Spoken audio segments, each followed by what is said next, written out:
Pengungkapan 6 tersangka tragedi Kanjuruhan oleh Kapolri menjadi titik terang dalam pengungkapan petaka yang menewaskan 131 orang. Bagaimana penetapan tersangka ini bisa mempercepat pengusutan kasus, termasuk terus mencari pihak-pihak yang harus ikut bertanggung jawab. Kita berbincang dengan penasihat ahli Kapolri, Arianto Sutadi. Selamat malam. Selamat malam, Mbak Christine. Pak, jumlah tersangka ini potensinya apakah akan terus bertambah atau berhenti di 6 tersangka yang diumumkan Kapolri semalam? Kalau perkiraan saya ya harusnya harus bertambah. Karena kalau saya lihat ini ya, kasus ini kan suatu kerusuhan ya. Bencana yang mengakibatkan kerugian yang sangat fatal sekali, seluruh dunia tahu itu ya. Dan saya kok menjadi bertanya-tanya, apakah peristiwa yang sebesar ini hanya gara-gara kelemahan-kelemahan pengamanan, kemudian kemarin penembakan oleh gas air mata, kemudian penutupan pintu oleh orang itu yang lengah dan sebagainya. Apakah cuma itu gitu ya?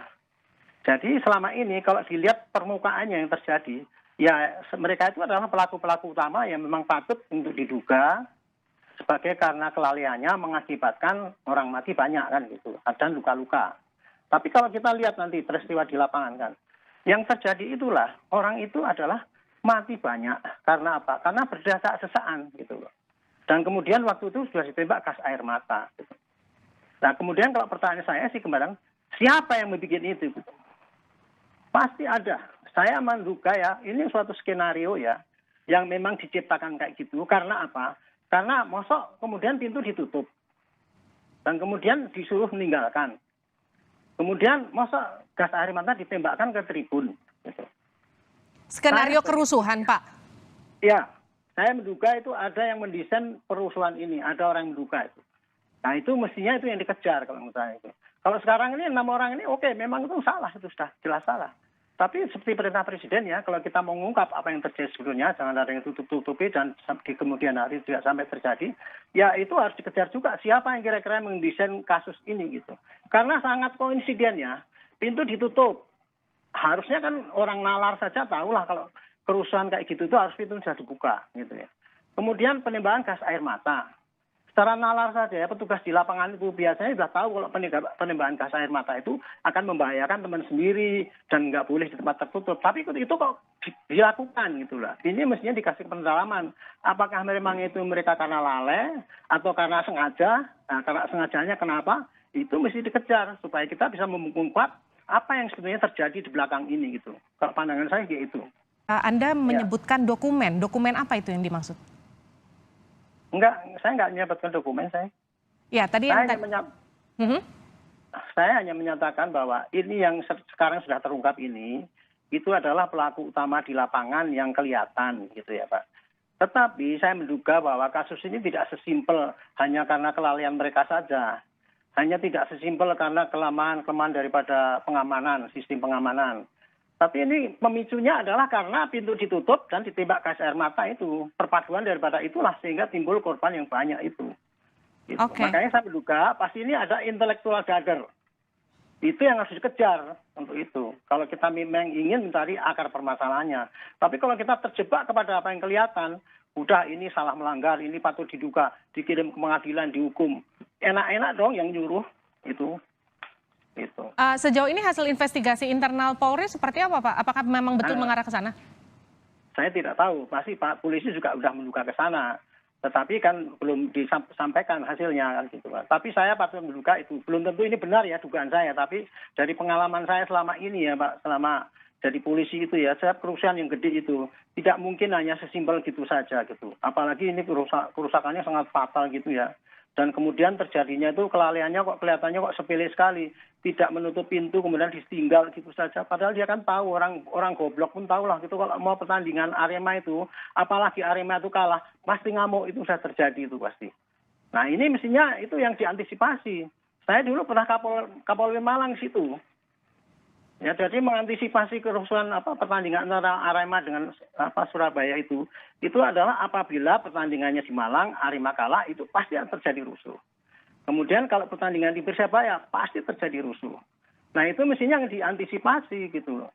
Tapi ini kan enggak, justru pas pada waktu peak hours-nya itu, di mana terjadi keributan, disitulah disumbat pintunya ditutup dan kemudian ditembak gas air mata, sehingga orang yang berkerumun di tribun yang nggak apa-apa kok ditembak pakai gas air mata, kan bubar jadinya. Itu kan penembakan itu bukan membubarkan massa. Baik. Itu yang saya pikir kok bisa sampai terjadi segampang itu gitu kejadiannya gitu. Ini yang patut didalami ya. Mengapa sampai itu ditembakkan? Apakah itu hanya karena kelalaian? Apakah karena sesuatu, karena dorongan sesuatu yang lain? Itu harus didalami ini. Ini untuk mengungkap apakah di belakang ini ada intelektual dader apa tidak. Tapi saya yakin itu harus ada. Kalau nggak sampai terungkap ya, ini mudah-mudahan Tuhan yang menghukum mereka lah itu. Pak Arianto, ini kan kalau Ya. kita runut bersama, yang mengunci pintu diduga polisi, yang menembakkan diduga polisi. Kalau tadi Anda katakan ada dugaan aktor intelektual, artinya Anda juga menduga aktor intelektual ini juga ada dari unsur kepolisian atau orang lain? Saya tidak mengatakan aktor intelektual itu pasti tidak diketahui siapa gitu. Tapi yang jelas orang yang ingin membuat rusuh negeri kita ini gitu. Adapun pelaku di lapangan itu bisa saja polisi, bisa saja orang luar. Yang kan gampang kan dikasih duit untuk ngomong gitu, untuk meninggalkan. Dia waktu disogok kayak gitu tuh dia nggak ngerti itu bahwa itu akibatnya akan besar. Itulah hebatnya daripada intelektual dader itu di belakang kasus ini. Ini asumsi saya ya. Belum tentu benar, tapi saya yakin kok kayaknya itu mendekati kebenaran. Hanya kita mampu nggak mengungkap itu gitu. Kalau sampai ini kemudian tidak diungkap, kemudian ditutup-tutupi dengan, bukan ditutup-tutupi, kita puas dengan 6 orang itu dijadikan tersangka, diperiksa di pengadilan, itu tidak menyelesaikan masalah. Karena itu pasti akan terjadi lagi di kemudian hari kalau intelektual dader model gitu itu nggak bisa diungkap gitu. Pak Arianto, polisi Itu kan pendapat mengetahui soal larangan penggunaan gas air mata, tapi tetap menggunakannya. Ini menurut Anda apa faktor pemicunya? Betul kalau menurut dugaan Anda itu ada grand design di belakangnya? Atau memang ini murni Itu yang ketidaksengajaan? Itu yang saya tidak bisa habis pikir. Kenapa seorang penembak gas air mata ya, pelaku di lapangan itu udah apal itu. Bagaimana risikonya kalau menembak gas air mata di lapangan. Untuk mengusir huru hara saja, mereka kalau menembak harus memperhitungkan arah angin. Jangan sampai kita balik kena kita sendiri. Itu di lapangan loh. Dan gas air mata itu hanya ditujukan kepada orang yang anarkis. Maksudnya itu untuk menghentikan kegiatan.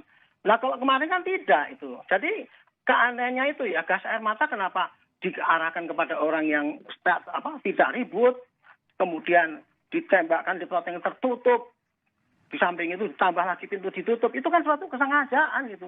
Itu nalar saya saja gitu. Kesengajaan dan artinya gas air mata ini sudah disiapkan sebelumnya dan memang sudah diarahkan ke arah penonton menurut Anda? Kalau gas air mata di bawah itu standar, saya kira nggak itu. Cuman yang mengarahkan itu intelektual dader itu adalah itu tadi, mengarahkan kepada petugas itu supaya menembakkan gas air mata itu, gitu ya. Kemudian supaya menutup pintu pada saat pas peak hours gitu. Itu saya kira dugaan saya kayak gitu. Mudah-mudahan tim pencari fakta ini juga mengarah ke situ sehingga saya tidak terima sekali ya apabila sampai kejadian kayak gini ini kemudian intelektual dader itu nggak bisa terungkap gitu. Ini kan betul-betul sangat biadab ini. Pak Arianto. Hanya ingin menuju suatu hal, kemudian mengobrol orang yang tidak berdosa, anak-anak kecil sampai meninggal semua itu. Gitu. Pak Arianto, FIFA kan sudah mengeluarkan larangan untuk tidak menggunakan gas air mata, tapi ini faktanya digunakan oleh oknum polisi yang kemudian bertugas dan berjaga di sana. Ya. Anda sebagai penasihat ahli Kapolri, apa rekomendasi Anda terhadap Kapolri soal ini? Dalam hal ini Bu ya, saya tidak ingin berdebat apakah polisi tidak boleh menggunakan gas mata karena tunduk pada FIFA apa enggak. Karena sampai sekarang ini masih terjadi perdebatan antara pakar bahwa polisi menggunakan gas air mata itu adalah karena sesuai dengan SOP kan gitu katanya gitu ya. Tetapi kemudian kan Pak Kapolri itu menyalahkan, itu nggak salah karena melanggar FIFA kan gitu kan. Jadi saya tidak memperdebatkan antara polisi kok nekat menggunakan air mata itu karena dia merasa benar SOP-nya apa tidak. Tetapi yang saya salahkan di sini adalah gas air mata itu kenapa ditembakkan di tribun, di tempat tertutup dan di masa pada saat itu saat akan terjadi ras apabila itu terjadi.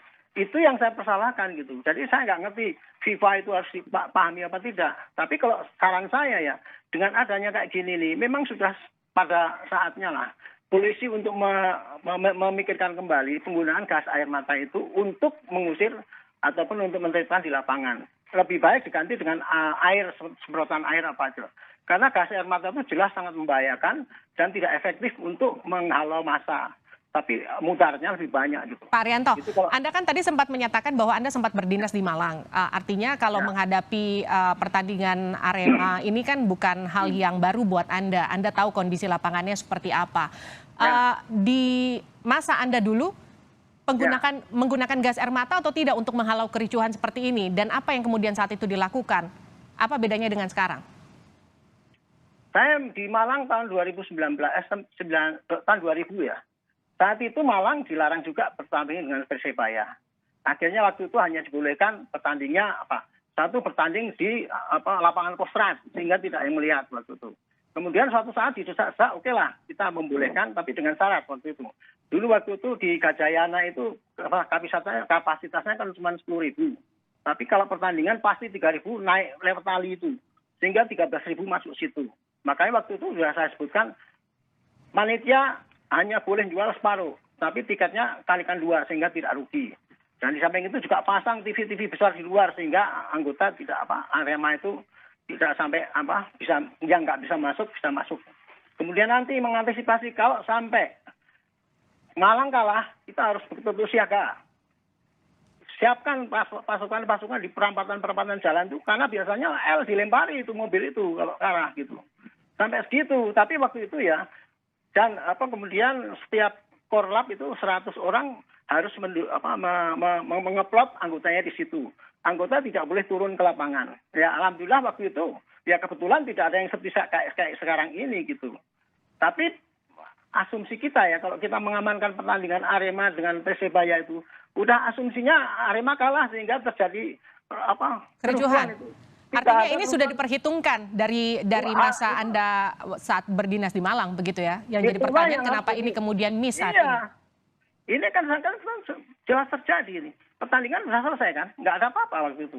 Tapi kalau Arema kalah itu pasti akan terjadi kerusuhan. Nah kenapa kok pas lagi kerusuhan kayak gitu? Justru yang di tribun ditembak pakai gas air mata, kemudian pintunya ditutup. Kan itu sengaja itu. Itu suatu pembunuhan massal itu yang dilakukan oleh intelektual darder.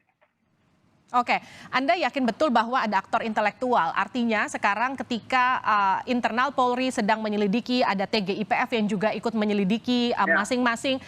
Anda sebagai penasihat ahli Kapolri, rekomendasinya apa untuk tim internal Polri mengusut ini hingga tuntas? Sama-sama, tim gabungan independen juga pada polisi juga. Tolong jangan hanya 6 orang ini saja, didalami ya. Kenapa sampai itu penembakan terjadi? Dalami latar belakangnya apa maksudnya gitu. Apa karena kelalaian atau apa dan sebagainya. Saya yakin itu bukan karena kelalaian itu. Oke. Yang kedua, yang pintu itu tadi. Pintu kenapa ditutup pada saat waktu menjelang bubar. Dan kemudian ditinggalkan. Itu sudah suatu kesengajaan itu. Bukan karena kelalaian itu. Terima kasih telah bergabung bersama kami penasihat ahli Kapolri Arianto Sutadi di Sapa Indonesia Malang.